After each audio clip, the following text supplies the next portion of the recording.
بسم اللہ الرحمن الرحیم۔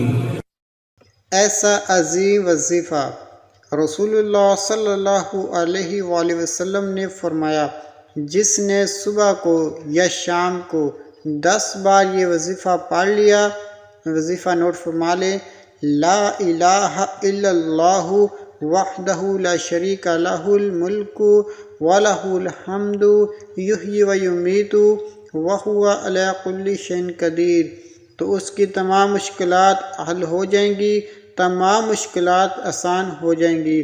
اللہ تعالیٰ ان کی غیبی مدد فرمائے گا، اور جو ان کلمات کو ہر روز بلا ناغہ پڑھے گا، فرشتے اس کی حفاظت کریں گے۔ ان کلمات کو پڑھنے کا انعام دوبارہ سے سن لیں۔ نمبر 1، اللہ تعالیٰ صبح و شام تک اس کی حفاظت کے لیے مسلح فرشتے بھیجے گا جو شیطان سے اس کی حفاظت کریں گے۔ نمبر 2، اس کے لیے اجر و ثواب واجب کرنے والی 10 نیکیاں لکھی جائیں گی۔ نمبر 3، اس کے 10 خطرناک قسم کے گناہ معاف کر دی جائیں گے۔ نمبر 4، اور اسے 10 مسلمان غلام آزاد کرنے کا ثواب ملے گا۔ نمبر 5، اور اس دن اس کا اس عمل سے زیادہ اور کوئی اجر والا کام نہ ہوگا۔ اللہ پاک عمل کرنے کی توفیق دے، آمین۔